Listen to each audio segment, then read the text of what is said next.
Hi everybody. So, this is my hair story video. Guess I'll get started. As a kid, as a young kid growing up, I have an older sister who has hair like mine, so we both grew up with long, crazy, thick, ridiculously thick, break several combs in one combing session hair. Um, My hair was pretty long, and it's probably getting that way again. Like when I was a kid, like it used to be like stupidly long. To me, stupidly long. I suppose because some people love it really long, so to each their own. To give you background, my both sides of my family, grandmother, aunts, pretty much everybody has the ability to grow their hair long. Um, My father was pretty strict, so we weren't allowed to cut our hair. We had cousins that were able to cut their hair and whatever else they wanted to do. We were pretty much one of the only ones to have like the really long hair or whatever. My grandmother, my great grandmother had long hair, so it's not like some fluke or anything. So we just have some type of mutant gene or something. Anyway, so um, so I grew up and I was very much a tomboy, and which is totally different from my sister. She's very much a girly girl and still is, I think. Um, and so I wasn't really interested in having long hair, and I really hated the whole process of getting it combed and everything else because it hurt. And we were, and both of us were considered to have like, tender or being tender-headed, which I don't understand how that ever flew for so long. What that really is apparently you're supposed to not feel anything when someone's ripping a comb through your hair without any care of if it's pulling anything like your scalp out. Um, I hope people still aren't using that terminology. I grew up like that and grew up with just braids, combing it out and just putting, 2 braids, 3 braids, whatever, variations on nothing but braids. So that was all well and good, except when, me being a tomboy as I was, I would, just be playing around and doing everything. So my hair ended up being crazy. And there are pictures, like class pictures, where everyone looks lovely, and then I just, like, hair everywhere. Like, I remember one time, I think mom was trying to give me this, like, some bangs or something, and, like, braids in the back or something, and the bangs took over my whole face. You barely see me. If I wasn't in a predominantly white school at the time, I don't think you'd even know who it was. But, so yeah, fast forward to middle school, and I was really getting tired of it. Really wanted to get a relaxer because, well, my mom had one. And I think my sister got one before me, but I mean, she's 5 years older than me, so she was already in high school by then. And, I don't know, I just really wanted to, I thought that it would be liberating for me, to have just not have to deal with all the drama that's involved with my hair. And so my mom finally let me um, get my hair relaxed in the 7th grade, and so I was just so excited. And I will remember this day probably forever, of coming home and hours spent in my room tossing my hair all around, just shaking it and going crazy because for once my hair could be out and down and it not, well, it doesn't look too good right now, and it not be like all kinked up like right off the bat. And it just, I could run my fingers through it and it just wasn't, it to me, that was just pure heaven.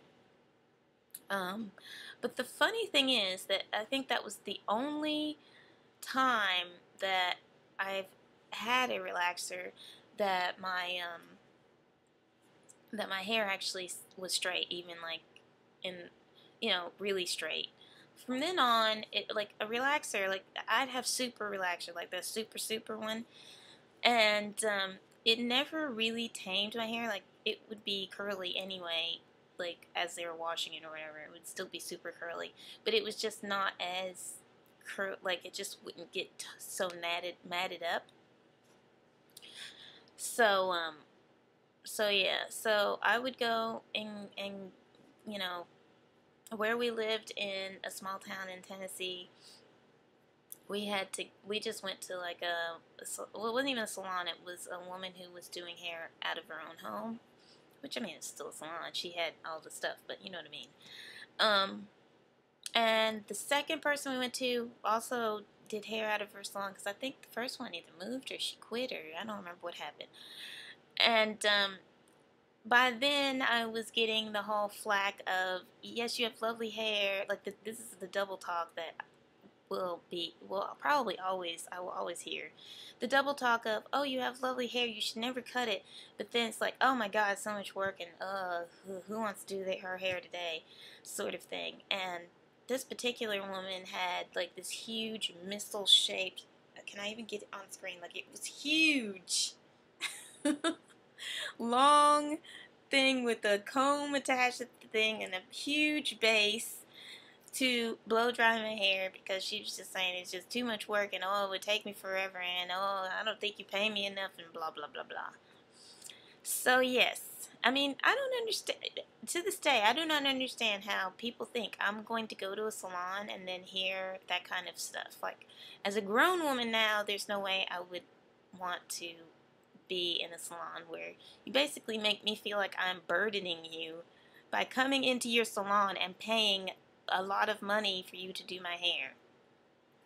When, I mean, I'm perfectly, you know, it's quite easy for me to do my hair, my mother to do my hair, yet, but anyway, we won't go into that because I could go into a whole rant. Moved when it was shortly after that we moved to Pennsylvania, and then we went, it was still in a predominantly white neighborhood, so we still had to trek.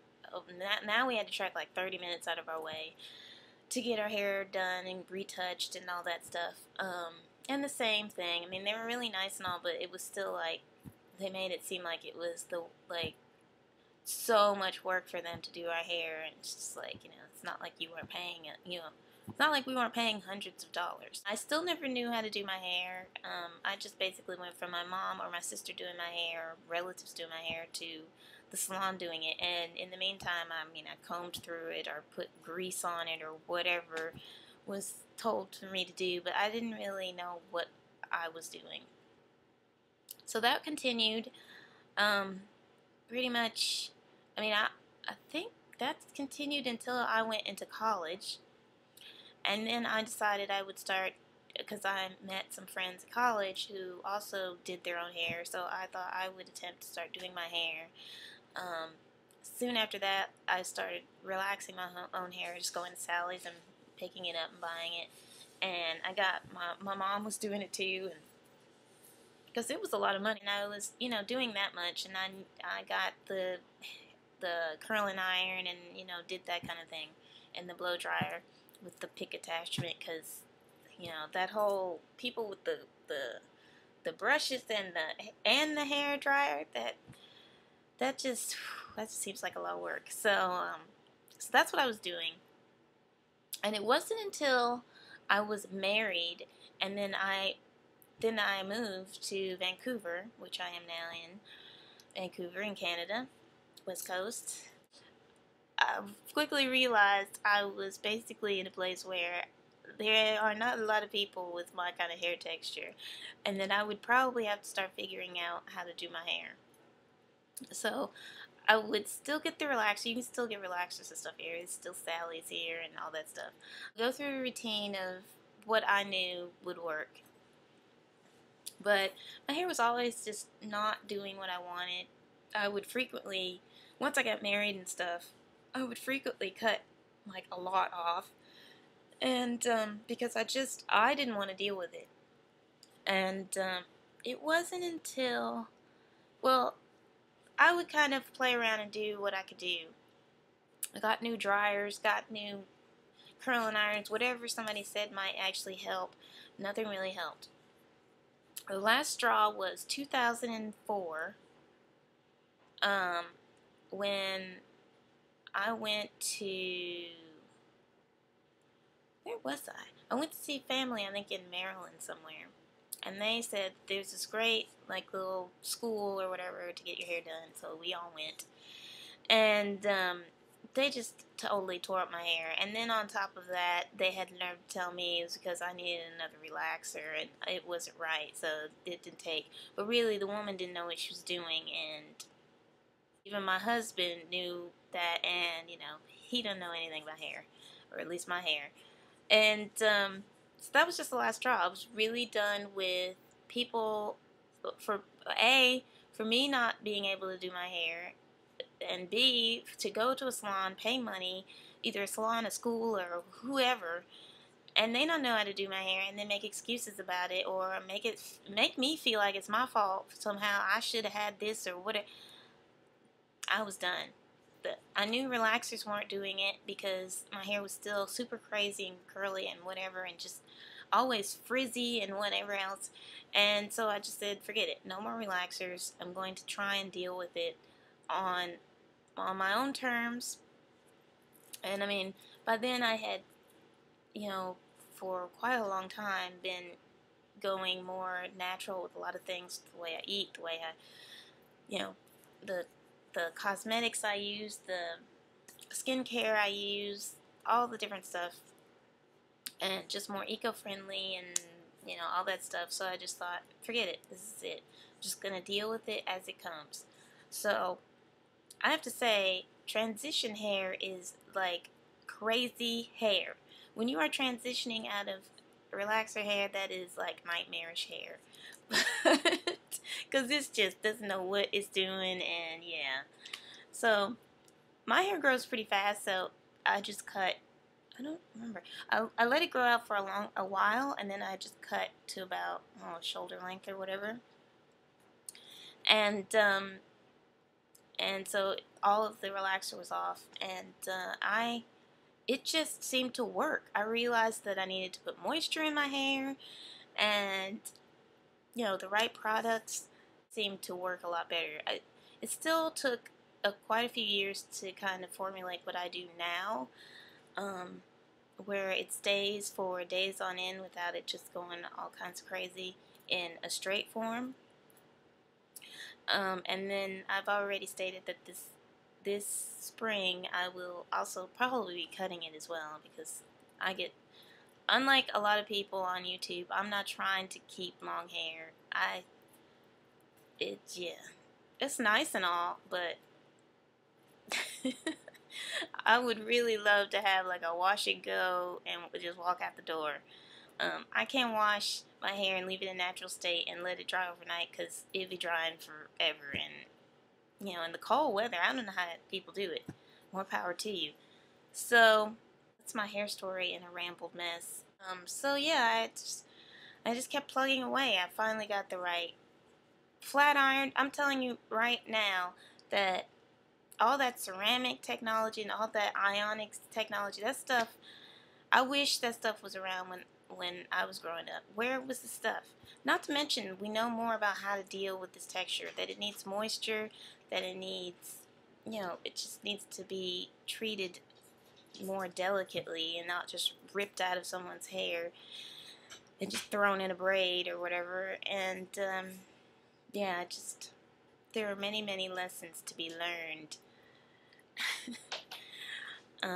from my journey. So that is it. I don't know if that answered anything or it was just a jumbled mess, but as you can see, the hair has gotten pretty long again, but I think it's going to be a big chop soon. So if I didn't cover anything that you wanted to hear in my ramble, let me know. I can do a part 2 or maybe attach something else to this. So that's my hair story, and I'll talk to you later. Bye.